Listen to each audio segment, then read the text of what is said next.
Hi అండి. అందరూ ఎలా ఉన్నారు? మేమైతే బాగున్నాం. మీరు కూడా బాగుండాలని కోరుకుంటున్నానండి. ముందుగా ఈ సంవత్సరం డీఎస్సీ రాస్తున్న వాళ్ళందరికీ ఆల్ ద బెస్ట్ అండి. ఈ నెలలో మనకి ఖచ్చితంగా నోటిఫికేషన్ డీఎస్సీకి సంబంధించి నోటిఫికేషన్ ఇస్తారు. అందరూ కూడా బాగా చదువుకోండి.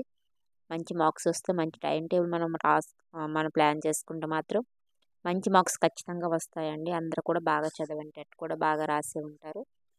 అలాగే ఈరోజు టాపిక్ ఏంటంటే మనకి సెవెంత్ క్లాస్కి సంబంధించి తెలుగు టెక్స్ట్ బుక్ చెప్తున్నాను.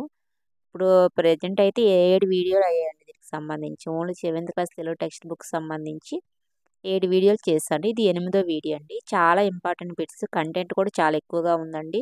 కవులు, ఇతివృత్తాలు, సందులు, సమాసాలు అన్నీ కూడా చెప్పడం జరుగుతుంది. లెసన్‌లో టాపిక్ కూడా ఇవ్వడం జరుగుతుంది. బిట్స్ రూపంలో చెప్తున్నాను. మళ్ళీ కంటెంట్ వైజ్ కూడా నేను చెప్తున్నానండి. దీనికి ముందు నేను third class Telugu text book, fourth, fifth, sixth text బుక్‌లు మొత్తం కంప్లీట్ చేశానండి. ఓన్లీ తెలుగు మాత్రమే. ఇది సెవెంత్ క్లాస్ సంబంధించి వీడియో చేస్తున్నాను. ఇది 8వ వీడియో అండి. 7 వీడియోలు చేశాను. మీరు ఒకసారి చూసుకోండి. కొత్త వాళ్ళైతే ఒకసారి ఛానల్ చెక్ చేయండి. చాలా important bits. Telugu text book అనేది మీరు చదవాల్సిన అవసరం లేదండి. అన్నీ కూడా ఇందులోనే నేను కవర్ చేస్తున్నాను. చాలా ఇంపార్టెంట్ బిట్స్ చెప్తున్నానండి. అందరూ కూడా బాగా చదవండి. రోజు ఫాలో అయితే ఖచ్చితంగా నేను టెక్స్ట్ బుక్‌కి సంబంధించి కంటెంట్ ఫుల్‌గా ఇస్తానండి. దీనికి పాత సిలబస్, కొత్త సిలబస్ 2 కూడా నేను చెప్పడం జరుగుతుంది. అదొక భాగం, ఇదొక భాగం. ఆ విధంగా కలపలేదు. డివైడ్ చేసే చెప్తున్నాను. అలాగే ఏంటంటే చాలామంది వీడియో చూస్తున్నారని కానీ సబ్స్క్రైబ్ చేయట్లేదండి. సబ్స్క్రైబ్ చేయండి. లైక్ చేయండి. షేర్ చేయండి మీ ఫ్రెండ్స్‌కి. చాలా ఇంపార్టెంట్ బిట్స్. దీని తర్వాత తెలుగు మెథడాలజీ చెప్పుకుందాం. దాంతో తెలుగు కంప్లీట్ అయిపోతుందండి. అంటే దీని తర్వాత 7th క్లాస్ తర్వాత 8th class Telugu text book, 9th class Telugu text అలాగా చెప్పిన తర్వాత తెలుగు మెథడాలజీలోకి వెళ్దాం. తర్వాత వేరే సబ్జెక్ట్ తీసుకొని కంటెంట్ చెప్పుకొని మళ్ళీ మెథడాలజీలోకి వెళ్దాం. ఆ విధంగా ప్లాన్ చేసుకుందామండి. నోటిఫికేషన్ అనేది ఖచ్చితంగా ఇస్తారు. ఓకే అండి. కొన్ని వీడియోస్ నేను డిస్క్రిప్షన్‌లో పెడతాను. ఒకసారి చూడండి. మిగతావన్నీ కమ్యూనిటీలో పెడుతున్నాను. పోస్ట్ చేస్తున్నాను. ఒకసారి చూసుకోండి. కొత్త వాళ్ళైతే అందరూ కూడా అక్కడ ఉంటాయి. ఓకే అండి. ఇప్పుడు మనం టాపిక్‌లోకి వెళ్దాము. ఈ బిట్స్ అని ఈ లెసన్‌కి సంబంధించి నేను ముందు చెప్పానండి కొన్ని. ముందు వీడియో ఒకసారి చెక్ చేసుకోండి. దాని కంటిన్యూషన్ అండి ఇది. దానికి కంటిన్యూషన్ చెప్తున్నాను. ఈ 8దో బిట్ గాని, 9దో బిట్ గాని ఇవి ముందు అయిపోయాయి. ఇయి కావాలంటే ముందు వీడియో చూసుకోండి. మీకు అది కూడా చూసినట్టు ఉంటుంది. నేను ఎక్కడి నుంచి మనం చెప్పాలంటే 11దో బిట్ నుంచి చెప్పాలండి. 8, 9, 10 నిన్న చెప్పాను. నిన్న వీడియోలో ఒకసారి చూడండి. బిట్స్ వాటి కంటిన్యూషన్ అండి ఇవి. ఈరోజు వీడియో. ఈరోజు మనం 11 బిట్ నుంచి చెప్పుకుందాము. ఆల్రెడీ నేను 10వ బిట్ వరకు చెప్పానండి నిన్న వీడియోలో. అంటే దానికి ముందు వేరే లెసన్‌కి సంబంధించి బిట్స్, అలాగే ఈ లెసన్‌కి సంబంధించి బిట్స్ కూడా నేను చెప్పడం జరిగింది. ఈరోజు మనం 11 బిట్ నుంచి స్టార్ట్ చేద్దాం. ఓకే అండి. చూడండి, ఫస్ట్ ఇది మనం చూసుకుంటే ఇంద్రుని రథచక్రాలు వీటి మీద నుంచి వేగంగా వెళ్తున్నాయి. ఇంద్రుని రథచక్రాలు వీటి మీద నుంచి వేగంగా వెళ్తున్నాయంటే 4 ఆప్షన్లు ఇచ్చారండి. ఒకటి మేఘాలు, బండరాళ్ళు, పర్వతాలు, మెరుపులు. ఇంద్రుని రథచక్రాలు వేటి మీద వేగంగా వెళ్తున్నాయంటే మనకి ఈ 4 ఆప్షన్‌లో ఏంటండి మనం ముందు చదువుకున్నాము. ఆప్షన్ 2 అండి. బండరాళ్ళు. దేని మీదండి? ఇంద్రుని రథచక్రాలు బండరాళ్ళ మీద నుంచి వేగంగా వెళ్తున్నాయి. నెక్స్ట్, క్రింది పదాల్లో అక్షర దోషం గల పదాన్ని గుర్తించండి. ఈ కిందున్న పదాల్లో అక్షర దోషం ఉందండి. అదేంటి? రథం, భత్యం, భత్యం, ప్రయాణం, స్థలం. ఇందులో ఏది మనకి తప్పుగా పడిందంట ఆ పదాన్ని మనం గుర్తించాలి. ఇందులో ఈ 4 ఆప్షన్లు మనకి ఏమవుతుందండి? ఆప్షన్ 2 అనేది భత్యం ఉండండి. భత్యం. ఇది మనకి రాంగ్ అండి. గల పదాన్ని గుర్తించి అక్షర దోషం అనేది ఉంది. నెక్స్ట్ మనకు చూడండి 13వది. ఇంద్రుని రథచక్రాల వేగానికి ఒత్తిడికి ఇవి పుట్టాయి. ఇంద్రుని రథచక్రాల వేగానికి ఒత్తిడికి ఇవి పుట్టాయి. ఏంటి? మేఘాలు, వర్షాలు, మెరుపులు, ధ్వనులు. ఏంటి పుట్టాయండి? ఇంద్రుని రథచక్రాల వేగానికి ఏం పుట్టాయని మనం చెప్పుకుంటాం. మనకి పూర్వకాలం తాతలు, అమ్మమ్మలు, నాన్నమ్మలు మనకి చెబుతుండేవాళ్ళు. ఇంద్రుడి రథచక్రాల వల్లే మనకి వస్తున్నాయని శబ్దాలుంటాయి. ఏంటంటే మనం ఆప్షన్ 3 అండి. మెరుపులొస్తున్నాయి. ఆ వేగానికి ఇంద్రుడు రథంపై వెళ్తుంటే ఆ మెరుపులనేవి వస్తున్నాయి. ఆ వేగానికి మెరుపులనేవి వస్తున్నాయని మనకి చిన్నప్పుడు చెబుతూ ఉండేవారండి అమ్మమ్మలు, నాన్నమ్మలు. మీకు గుర్తున్నాయో లేదో. నెక్స్ట్ మనం చూసుకోండి.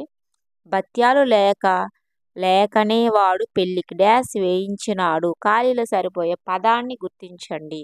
భత్యాలు లేకనే వాడు పెళ్ళికి డాష్ వేయించినాడు. ఏంటి?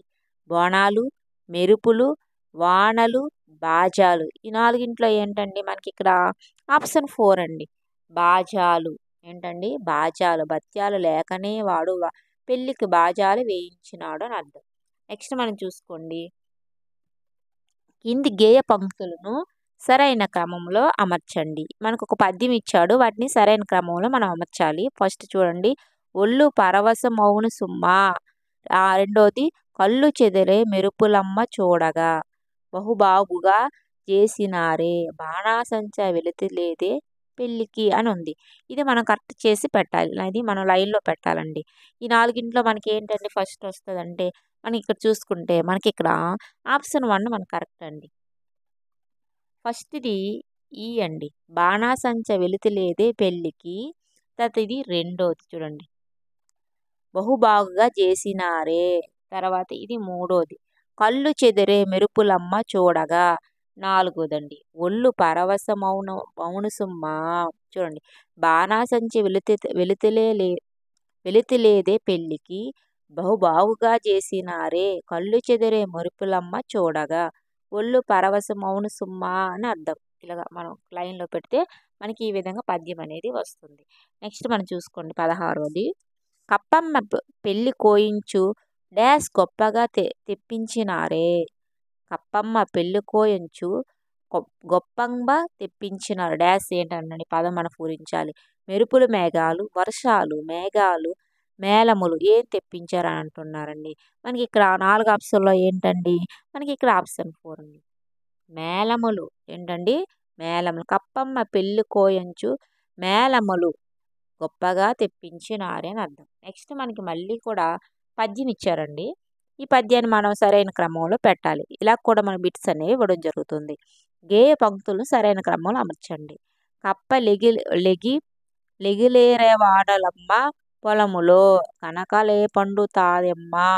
కప్పమ్మ గడప తొక్కినది శుభ మొన్న సూచనలు చూరు చెప్పినది అని ఉందండి.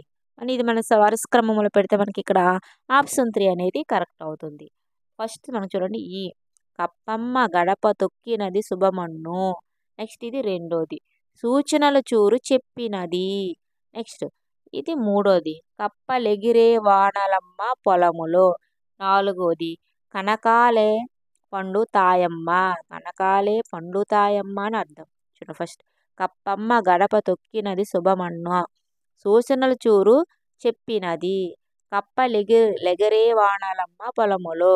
కనకాలే పండుతాయమ్మ అని అర్థం. ఈ విధంగా మన పద్యం అనేది మన లైన్లో పెట్టాలి.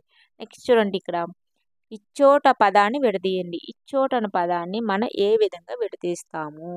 ఈ ప్లస్ చోట, ఈ ప్లస్ చోట, ఈ ప్లస్ చోట, ఈ ప్లస్ చోట, ఏ ప్లస్ చోట, ఇచ్చా ప్లస్ చోట. మనం ఏ విధంగా ఇచ్చోట అనే పదాన్ని మనం ఏ విధంగా విడదీస్తామని అడుగుతున్నాడండి మనకి ఇక్కడ.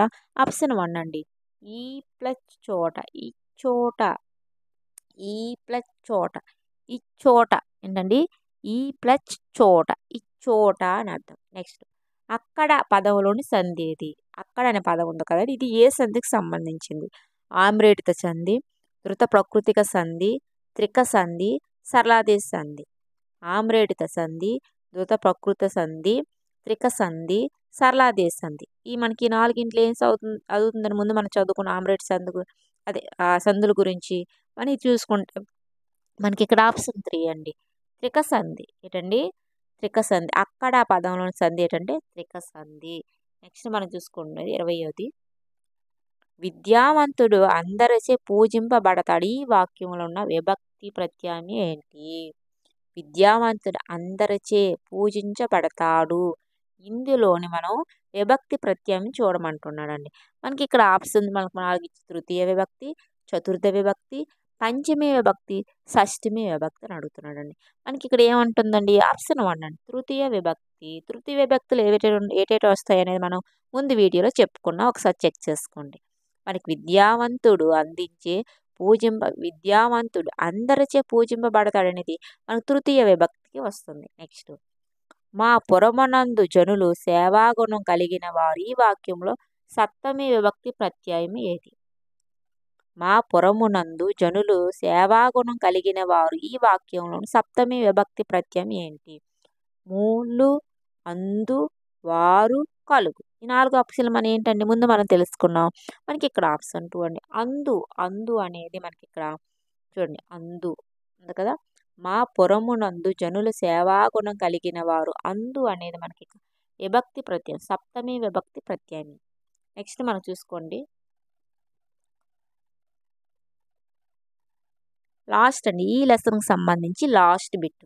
ఈ లెసన్కి సంబంధించి కప్పమ్మ పెళ్ళికి సంబంధించి మనకి లాస్ట్ బిట్ అండి. నెక్స్ట్ వేరే లెసన్స్కి వెళ్దాం ఇదే టెక్స్ట్ బుక్లో.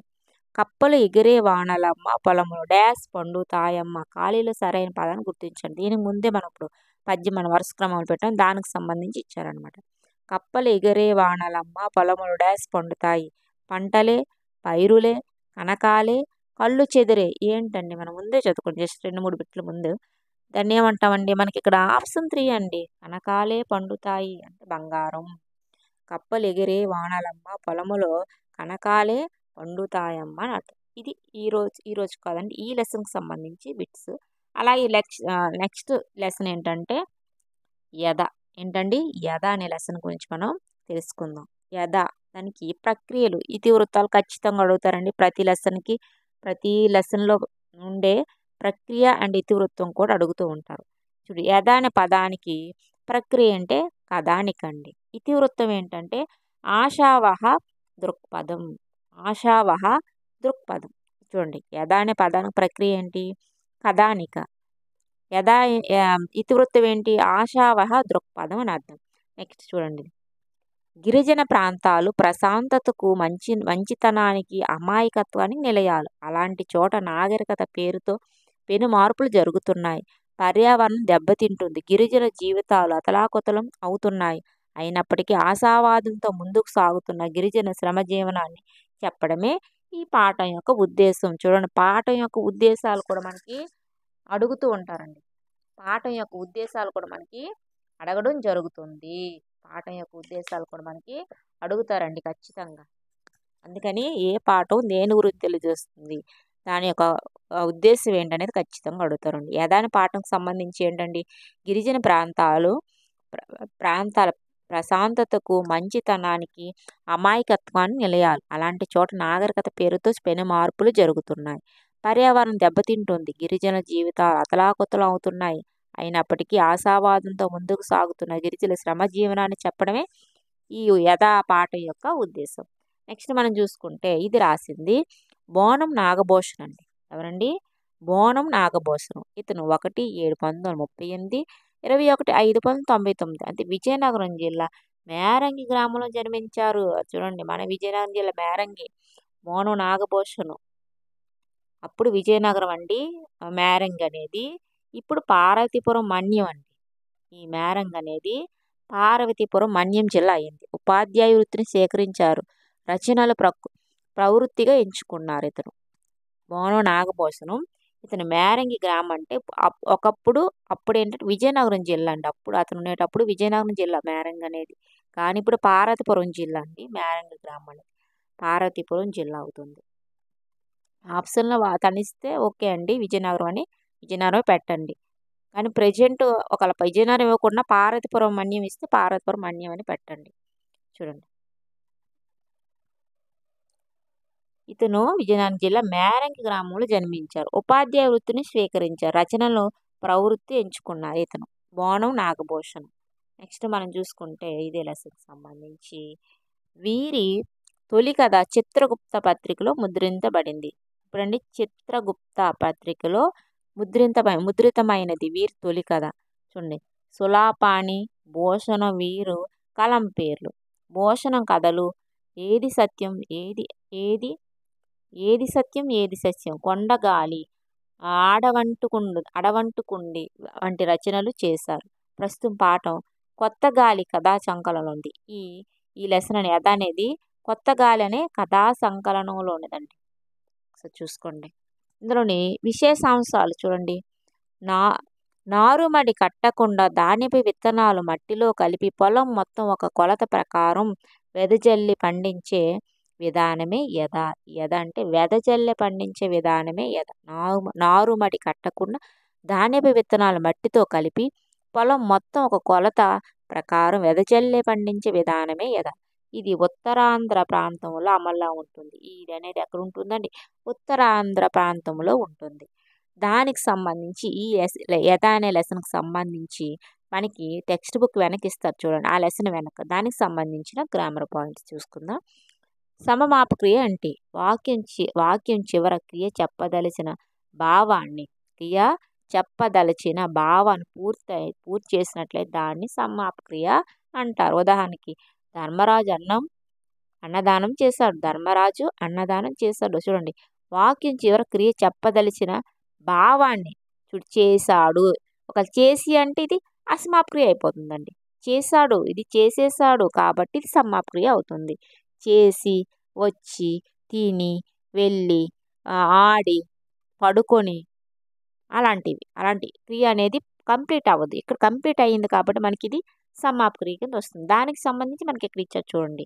అసమాప క్రియ అంటే ఏంటి? వాక్యం చివర ఉన్న క్రియ చెప్పదలసిన భావాన్ని పూర్తి చేయడం లేదు కాబట్టి ఇది అసమాప క్రియ. చూడండి, శిబి చక్రవర్తి శరీరాన్ని కోసాడు కాదు, కోసాడంతా అయిపోయింది ఆ పని, కానీ కోసి ఇంకేదో చేస్తారు. నెక్స్ట్ ఇంకేదో చేస్తారు. అందువల్ల ఇది కోసి, వచ్చి, తిని. రాము బడికి వచ్చి ఏం చేశాడండి? చదువుకున్నాడు. అది బడికి వచ్చి ఆడుకున్నాడు. బడికి వచ్చి పాట పాడాడు. వచ్చి ఏదో చేస్తున్నాడు. రాము బడికి వచ్చాడంటే ఓకే, కానీ వచ్చి ఇంకేదో చేశాడు కాబట్టి ఇది అసమాప క్రియ కింద వస్తుంది.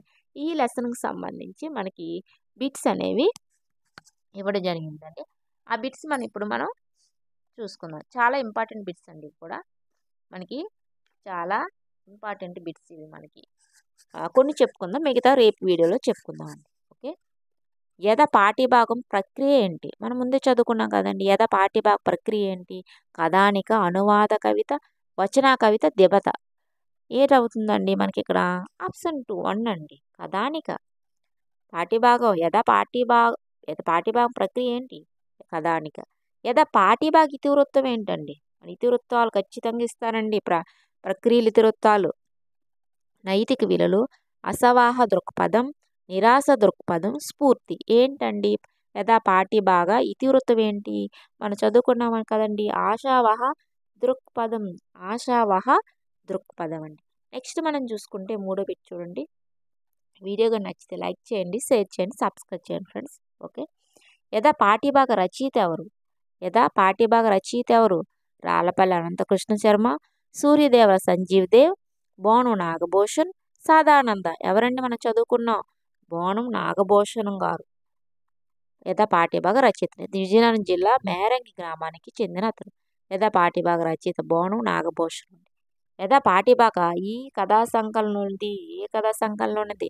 యథా పాఠ్యభాగం మనకి మళ్ళీ, సులపాని, కొత్త గాలి, యథ.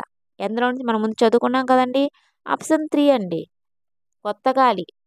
యథా పాఠ్యభాగం కొత్త గాలి కథా సంకలనంలో ఉంది. ముందు మన చదువునివి ఇస్తారు. అంటే బిట్స్ ఏ విధంగా ఇస్తున్నారని మీకు చెప్తున్నాం. యథా పాఠ్యభాగ ఉద్దేశం ఏంటి? ఈ యథా అనే పాఠ్యభాగం ఉద్దేశం నీటిపారుదల, గిరిజనుల శ్రమజీవనం, అడవుల క్షామం, ఎడారి క్షామం. దేని గురించి చెప్తుంది యథా అనే పాఠం? మనం చదువుకున్నాం. ఆప్షన్ 2 అనేది కరెక్ట్ అవుతుంది. గిరిజనుల శ్రమజీవనం గురించి ఈ యథా అనే పాఠం తెలియజేయడం జరుగుతుంది. నెక్స్ట్, దిటవు అర్థం ఏంటి? దిటవు అంటే అర్థం ఏంటి? దిటవు అనే పదానికి అర్థం ఏంటి? రాయి, కష్టం, సుఖం, దృఢం. దిటవు అంటే అర్థం ఏంటని అడుగుతున్నారండి. మనకి ఇక్కడ ఆప్షన్ 4 అనేది కరెక్ట్ అవుతుంది. దృఢం అండి. దిటవు అంటే దృఢము. దిటవు అంటే ఏంటండి అర్థం? దృఢం. నెక్స్ట్, మొలక పదానికి ప్రకృతి పదం రాయండి. మొలక అనే పదానికి ప్రకృతి. మూలిక, మొక్క, చెట్టు, మౌనం. మొలక ఈ పదానికి ప్రకృతి ఏంటి? మూలిక, మొక్క, చెట్టు, మౌనం అన్నాడండి. మనకి ఇక్కడ ఆప్షన్ ఏమవుతుంది? ఆప్షన్ 2 అండి, మొక్క. మొలక అంటే ఏంటండి? మొక్క అండి. నెక్స్ట్ మనం చూసుకుంటే క్రింది వాటిలో సరైన ప్రవచనాన్ని గుర్తించండి. అన్నాడు. మనకి ఇక్కడ చూడండి, రాజు అన్నం తిన్నాడు. శివి చక్రవర్తి తన శరీరాన్ని కోసి రాజు అన్నం తిని, అలాగే భీముడు కీచకుడిని చంపాడు. ఇందులో ఏదని అడుగుతున్నారండి. మనకి ఏ కరెక్ట్ అవుతాయి కింది వాటిలో సరైన సత్యాలని గుర్తించుకున్నాడు. మనకి ఇక్కడ ఆప్షన్ 3 అవుతుంది కరెక్ట్. ఏమవుతుందండి? ఆప్షన్ 3 అండి. ఏటవుతుంది చూడండి. ఫస్ట్‌ది రాజు అన్నం తిన్నాడు. మూడోది ఇంకా ఏంటి రెండోది ఈ అండి. భీముడు కీచుకుని చంపాడు. ఇక్కడ ఏంటి? ఇక్కడ మనకి ఇది సమ్మాప్ క్రియలు. ఇవేంటండి ఇవి? రాజు అన్నం తిన్నాడు. భీముడు కీచుకుని చంపాడు. ఇవి అసమాప్ క్రియలు. రాజు అన్నం తిని ఏదో చేస్తున్నాడు. అది మనం కంటిన్యూ చేయలేదు. శిబి చక్రవర్తి తన శరీరాన్ని కోసి ఏం చేశాడు తర్వాత కూడా మనకు చెప్పలేదు. కాబట్టి అసమాప్ క్రియలు మన గీత కొట్టుకుని సమ్మాప్ క్రియలు. అంటే అవి సత్యాలండి. నెక్స్ట్ క్రింది వాటిలో నిత్య ఏకవచనం ఏది? నిత్య ఏకవచనంగా ఉంటుంది. ఏంటది? క్రింది వాటిలో పెసలు, వడ్లు, కంచు, అందరూ. ఇందులో ఏది మనకి నిత్య ఏకవచనం అని అడుగుతున్నాడండి. మనకి ఇక్కడ మన ఆప్షన్ 3 అండి. కంచు అనేది నిత్య ఏకవచన పదం. నెక్స్ట్ నాగభూషణం గారి తొలి కథ ఈ పత్రికలో ముద్రించబడింది. తొలి కథ ఎక్కడ ముద్రించబడింది? కొత్తగాలి, చిత్రగుప్త, ఆంధ్రపత్రిక, కృష్ణపత్రిక. ఎందులో అవుతుంది ఫస్ట్ కథ ముద్రితమైనది అని అడుగుతున్నాడండి. మనకి చదువుకున్నాం కదండి. ఆప్షన్ 2 చిత్రగుప్త. ఏంటండి? చిత్రగుప్త అనే కథా సంపుటిలో పత్రికలో ముద్రించబడింది. నెక్స్ట్ మనం చూడండి 11ది బోనం నాగభూషణం గారి కలం పేరేంటి? ఈ బోనం నాగభూషణం గారి కలం పేరేంటి? అజంతా, ఎల్లోరా, సులాపాణి, దండపాణి. ఏదవుతుందండి? బోనం నాగభూషణం గారి కలం దేంతో ఉంటుందండి? మనకి ఇక్కడ ఆప్షన్ 3 అండి. సులాపాణి. ఏంటండి? సులాపాణి. యథ పాఠంలోని పాత్ర పేరేంటి? యథ అనే లెస్సలోని పాత్ర పేరేంటి? మనకి ఇక్కడ చూసుకుంటే నాగమ్మ, సీతమ్మ, పోలమ్మ, పాపమ్మ. ఏంటని మనకి ఇక్కడ అడుగుతున్నారండి. మనం లెసన్ల ముందు చదువుకున్నాం కదండి. ఆప్షను 3 అండి. పోలమ్మ. యథ పాఠంలోని పాత్ర పేరు పోలమ్మ. నెక్స్ట్ మనం చూసుకుంటే 13ది లాస్ట్ బిట్ అండి. ఈ లెసన్కి సంబంధించి రేపు మనం 14 బిట్ నుంచి స్టార్ట్ చేద్దాం. అంటే ఈ లెసన్కి సంబంధించి ఇక్కడితో ఆపుతున్నాము. ఈ లెసన్కి సంబంధించి ఖచ్చితంగా బిట్స్ అనేవి నేను చెప్తాను తర్వాత వీడియోలో. పోలమ్మకి దారిలో ఈ మొక్కలు తల వంచి వాడిపోతూ కనిపించాయి. పోలమ్మకు దారిలో ఏ మొక్కలు తల వంచుకొని వాడిపోతూ కనిపించాయి? గోగు మొక్కలు, జనుము మొక్కలు, నువ్వు మొక్కలు, జొన్న పైరు. ఏంటండి ఈ 4గింట్లో? మనకి ఇక్కడ ఆప్షన్ 1 అండి. ఆప్షన్ 1 గోగు మొక్కలు పోలమ్మకు దారిలో తల వంచి వాడిపోతూ కనిపించాయి. ఓకే అండి. ఇది ఈ రోజుకి వీడియో. రేపు మనం 14 బిట్ నుంచి మనం స్టార్ట్ చేద్దాం. ఓకే అండి. వీడియో కానీ నచ్చితే లైక్ చేయండి, షేర్ చేయండి, సబ్స్క్రైబ్ చేయండి. చాలా ఇంపార్టెంట్ బిట్స్. ఓకే అండి. రేపు మనం 14 బిట్ నుంచి స్టార్ట్ చేద్దాం. ఓకే. Thank you.